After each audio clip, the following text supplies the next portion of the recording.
Hello and welcome to the Urban Outlook webinar series. Thank you to those that are joining for the first time and welcome back those that had attended previous webinar sessions. The Urban Outlook webinar series looks at high-level trends across the GTA housing market and digs into the details that Urbanation collects on a proprietary basis across the new construction, resale condominium, and rental condominium markets.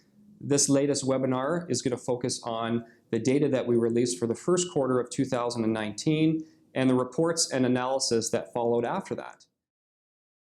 In this webinar, we're going to first check in on latest macro data impacting condo demand in the GTA, such as population growth, economic conditions, and the latest changes in interest rates.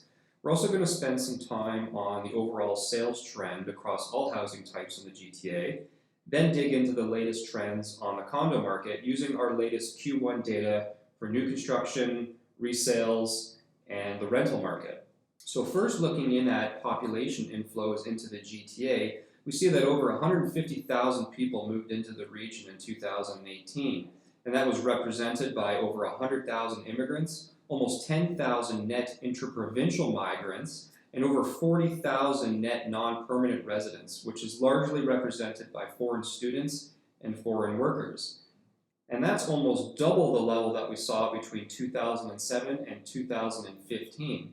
On a net basis, the population in the GTA increased by over 100,000 individuals in 2018.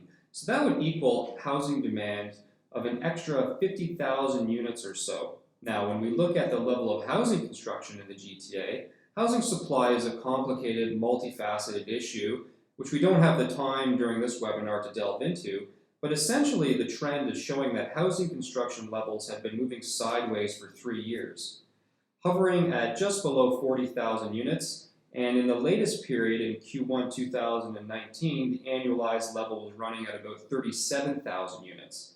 So if you take housing demand running from a demographic standpoint at about 50,000 units a year, it would show you that there's a gap of at least about 15,000 units that we're underbuilding right now. And that mismatch between demand and supply, which we'll see later on in the presentation, is mostly showing up in the rental market. On the economic front, the local economy is still posting job growth, although the rate of increase is starting to naturally slow down and the unemployment rate is starting to rise off of its cyclical low. This is also a function of more people entering the GTA and looking for work. So overall, we're seeing that conditions on the economic front are starting to loosen a bit. Also, broader economic growth in the GTA, which may be looked at through the lens of retail spending, is showing a more moderate rate of growth in 2019 of about 4%. It's stabilizing after a slowdown last year and an overheated 2016 to 2017. We were seeing consumption rise at about 8%.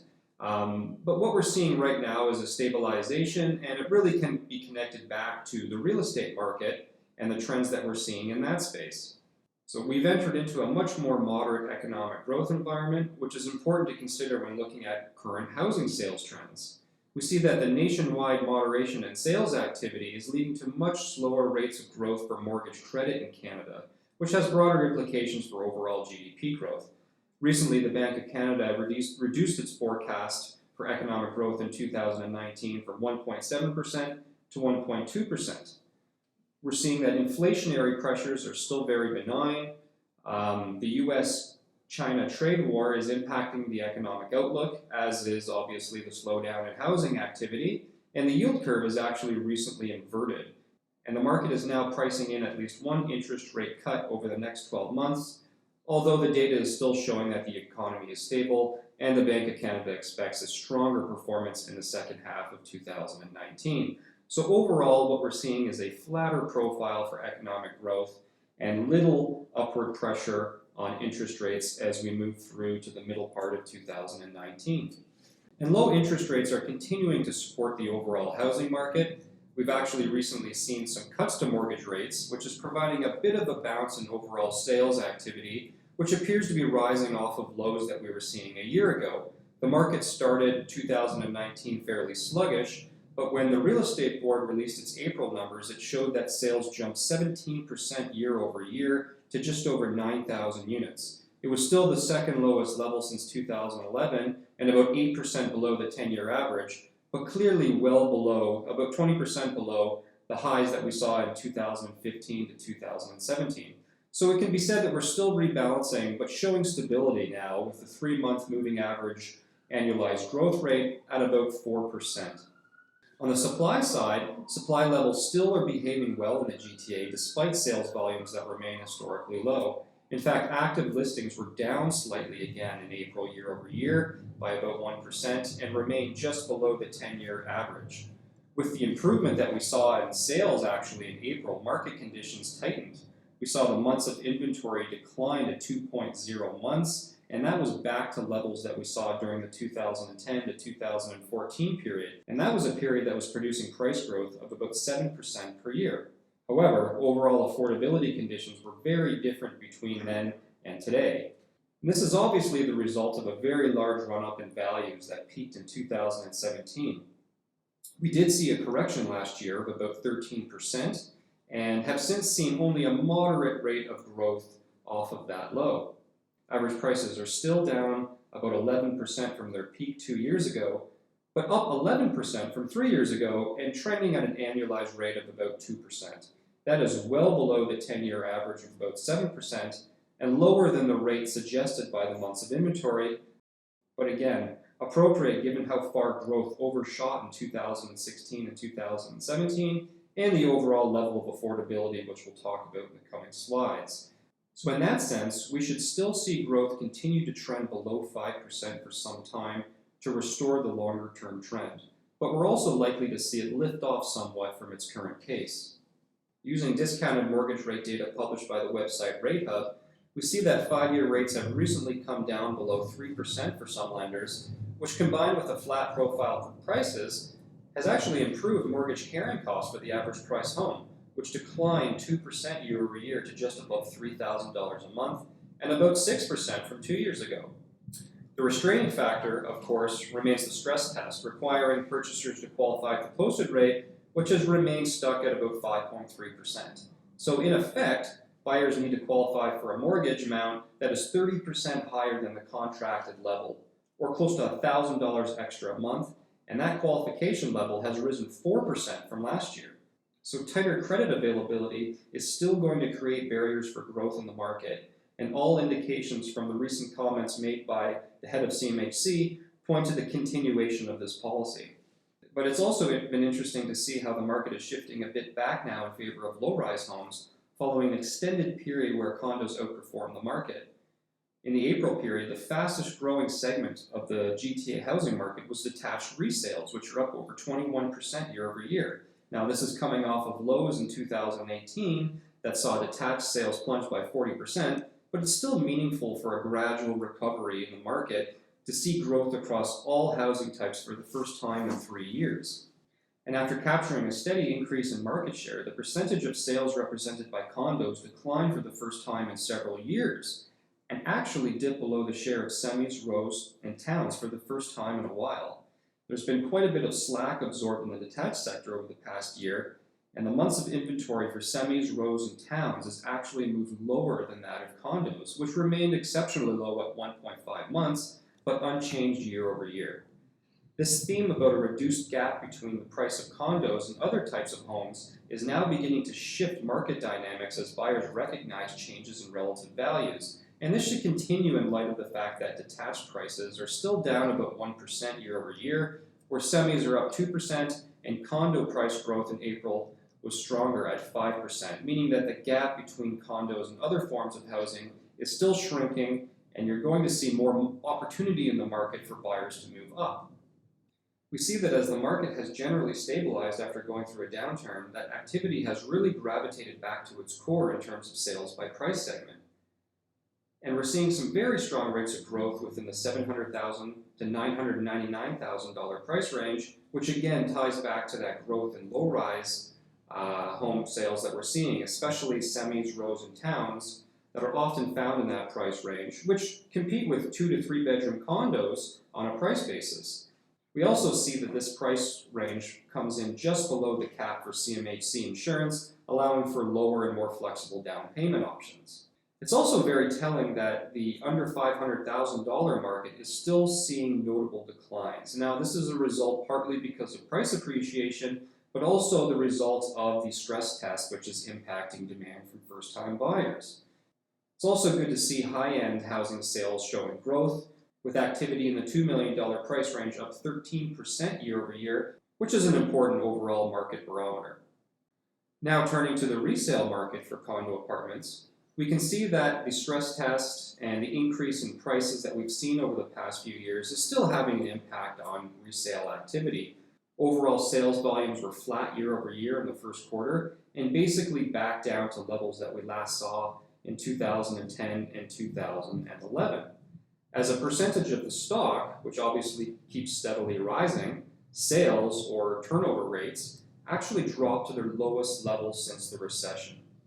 This is occurring as existing owners are not moving as often. They've been hesitant to move up because of declines being seen in the single-family home market, and they're also, to some extent, holding on to units as rentals after moving up in the marketplace. It also relates back to higher barriers to entry due to higher prices and the stress test requirement that was introduced at the beginning of 2018. We've definitely seen a large drop-off in the condo resale market in activity under $500,000, which are units that compete more with rentals on a cost basis. And we've also seen a notable shift in what is now the middle of the market for condo resales. So units that are trading between $600,000 and $699,000, which are largely one-bedroom units, are seeing growth of over 16% on an annual basis.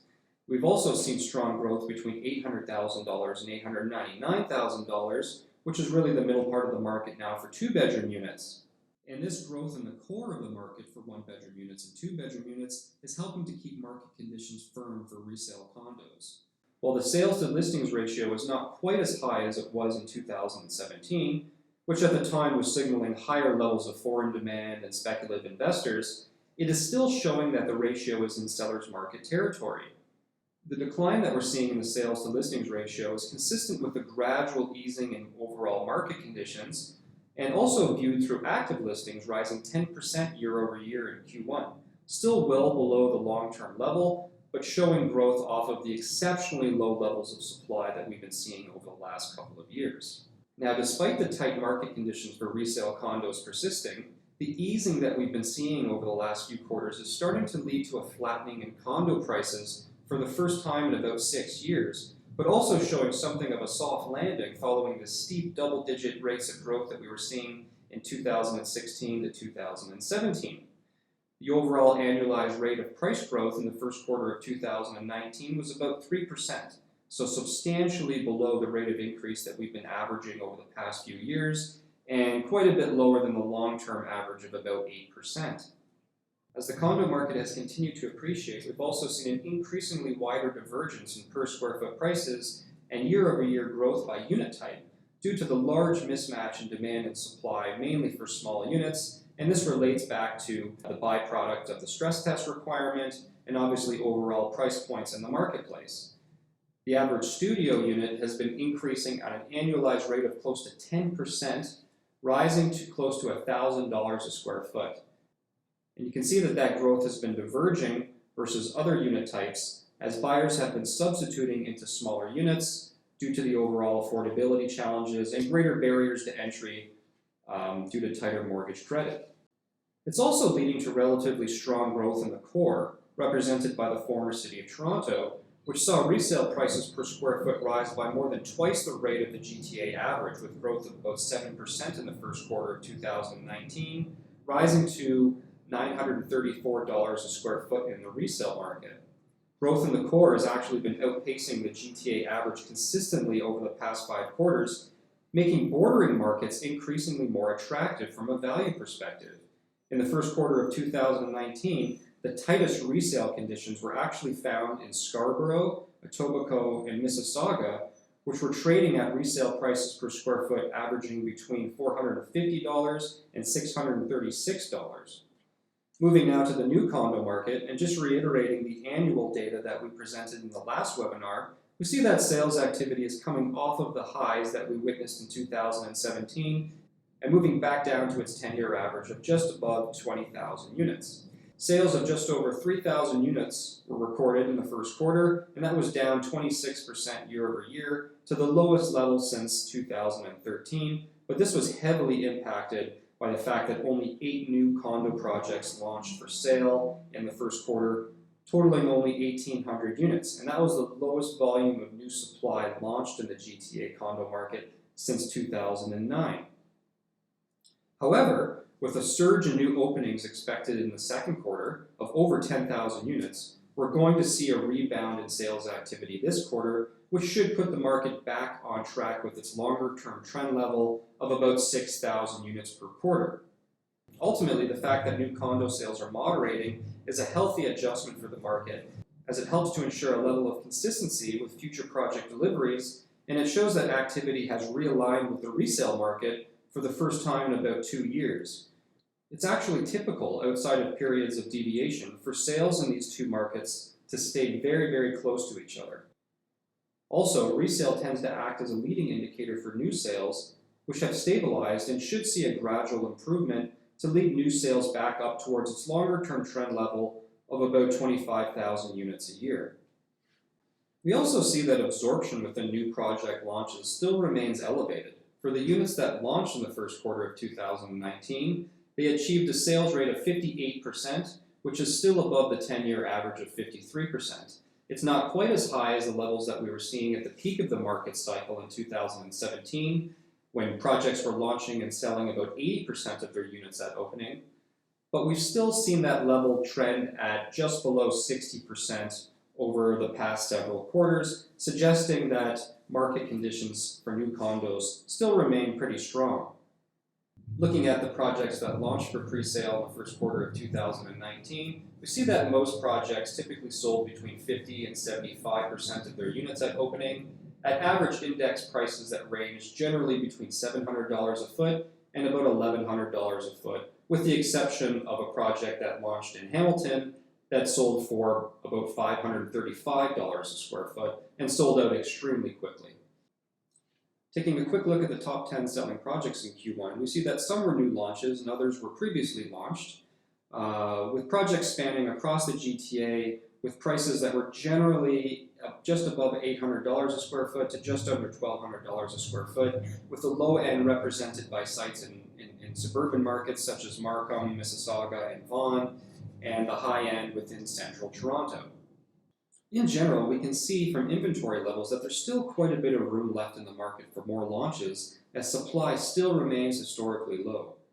In the first quarter of 2019, there was just over 12,000 unsold units, which was up quite a bit, about 39% from the 15-year low in the first quarter of 2018, but still below the 10-year average of about 15,000 to 16,000 unsold units, and well below highs of over 20,000 unsold units seen not too long ago in the 2012 to 2014 period, which was a period in which new condo prices remained relatively flat. We see that unsold inventory is equal to less than 8 months of supply, which is still historically below normal and supportive of further growth in new condo prices and further activity in terms of new project launches. It will be important to see how well all of these new projects that are launching in the second quarter of 2019 sell, as we could see inventory levels rise back up to more historically normal levels and lead to an overall flattening in new condo prices. However, supporting the market is a low overall quantity of available condo supply across both the resale and the new condo market. In the first quarter of 2019, was 22% below its 10-year average. It's also worth noting that there were still 6,341 units in pre-construction projects that launched more than 18 months ago, while the 2,682 units that launched 18 to 23 months ago were able to capture the early part of the run-up in prices, averaging sold prices of just over $800 a square foot. The 3,659 units that launched more than 2 years ago sold for significantly less, at an average of $671 a square foot. And it's these units that could be candidates for cancellation, which would build off of the 4,672 units canceled last year.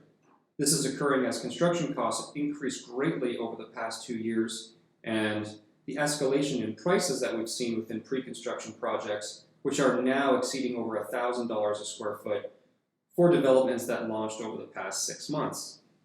Overall, we see that the price trend for new condos is still rising pretty quickly, And this has been supported by rising costs and below normal levels of supply. Pricing indicators, which are indicative of current selling values represented by unsold index prices and prices for new project launches, smoothed out on a 4-quarter average, are showing growth on an annual basis of about 10% in the first quarter of 2019.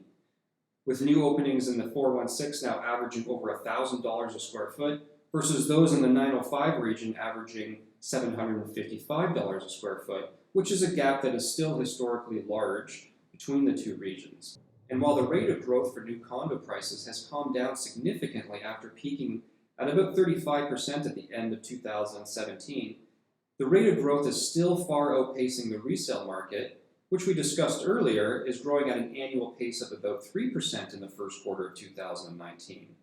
The resale market tends to act as a leading indicator for the new sale market, as can be seen in the chart, which should suggest a further moderation in price appreciation for new condos as we move through the second half of 2019 and as more inventory comes into the marketplace.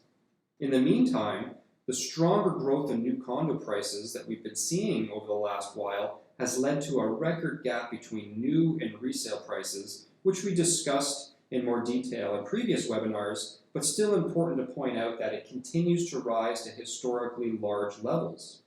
And this is definitely something to consider for those investing in new condominium projects today, because it does have an impact on the outlook for price appreciation. However, it's also important to point out that rent growth is still strong and it's supporting higher new condo valuations. But it's also important to recognize that it looks like market conditions for rentals are starting to ease off a little bit. In the first quarter of 2019, we saw that the ratio of leases to listings in the quarter declined to its lowest level in about 4 years. We're also starting to see the average days on market edge up a bit. Again, still historically low, but not quite as tight as what we were seeing in 2018. Actually, when you look at active condo rental listings in the marketplace at the end of the first quarter of 2019, they were up 44% year over year and reaching their highest level since 2015, which, looking back, was a period of fairly flat rent growth. In each of the past 2 quarters, we've been seeing an extra 500 to 1,000 units available on the market compared to a year ago, and this is really the result of more condo projects coming to completion, and as this continues to occur, we should begin to see rent increases begin to calm down. In the first quarter of 2019, average condo rents rose to a high of $3.28 a square foot, which equaled annual growth of about 8% on a same building basis.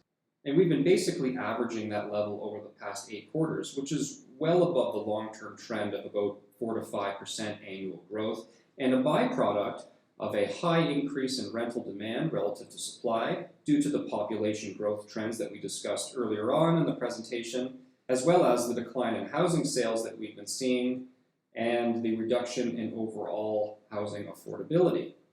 However, we're beginning to see some early signs of a moderation in rents coming out of higher completions and some resistance points to rent levels in the marketplace, which have surpassed $2,500 a month for condos in the core, leading to a shift in growth to lower cost markets in the outer 416 and the 905 regions, which offer condo rents averaging about $300 to $400 a month less than those seen in the downtown market. As well, we've also been seeing a continued shift to studios, which continue to outperform with rent growth of 12% year over year in the first quarter of 2019, and now represent the only unit type with average rents for condos that are below $2,000 a month across the GTA. Overall, the supply outlook in the first quarter of 2019 remains consistent with our previous projections, calling for completions to rise to about 20,000 units in 2019, and rising above that level over the next few years. And this is validated by the fact that we saw the number of units under construction rise above 70,000 for the first time ever. So in that sense, we will be seeing higher levels of supply coming into the market over the next few years, and it's going to create a less inflationary environment for rents. We're also seeing more purpose-built projects reach completion, and this is also going to have some impact on rent growth. In the first quarter of 2019, a 25-year high of over 1,800 new purpose-built rental units reach completion. Now, to see what the impact this has had in certain markets, we look to the Yonge and Eglinton market, which had a couple of new rental buildings reach completion, as well as some new condominiums. And if we look at rent growth in that submarket of the city, it was basically flat year over year in the first quarter of 2019, really illustrating how more supply impacts the rate of growth for rents.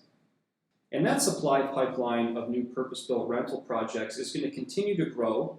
It's standing at about 40,000 units, and we're expected to see more proposals coming in response to the recently introduced incentives being offered to rental developers of purpose-built projects. This includes a removal of rent control for anything newly occupied moving forward. To summarize the presentation, demand for housing in the GTA continues to grow, boosted by record population inflows, and this has mainly been showing up in our data on the rental market, which continues to post strong year-over-year growth in rents, but also starting to see a shift towards more moderate increases as a higher level of completions of both condominiums and rentals is emerging. And this promises to remain the case over the next couple of years in light of the fact that we just hit a record for construction levels in the GTA. We're also seeing that the economy is still supporting growth in the housing market, with unemployment remaining near a decade low and low interest rates helping to improve affordability alongside flatter price growth. It appears that the momentum in the housing market is seeing a bit of a handoff now from condos to single family, but this is still at the very early stage of this rotation, and affordability challenges, made more difficult by the stress test, should continue to work in favor of condos in the near term. And in both the new sale and resale markets for condos, conditions have eased somewhat but still remain pretty tight and supportive of price growth, albeit at a slower pace than the market has been seeing in the past few years, as well as the long-term average. This is important to consider when forming expectations about future growth in the condo market over the next while, as we are seeing a bit of a shift in rates of appreciation. This is a natural progression for a market that has gone through a strong run-up in values, and as a result, we're seeing calmer rates of absorption at new launches for the most part, which should lead to a flatter profile for new condo prices as we move through the rest of 2019.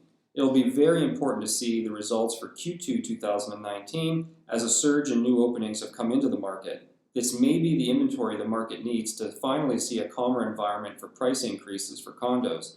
And this is obviously a good thing for the market given the overall affordability challenges we're dealing with. The rise in purpose-built development will have to do more heavy lifting in that regard, which still remains in its early stages of growth. So that concludes our Q1 Urban Outlook webinar presentation. Thank you again for listening in. Our next presentation will focus on Q2 data that will be released in the coming months during the summer of 2019. In the meantime, please visit Urbanation's website, www.urbanation.ca, to view options for subscriptions, view our latest research, and to see all of the different services that we offer on the GTA high-rise apartment market. Thank you again, and we hope to see you at the next webinar.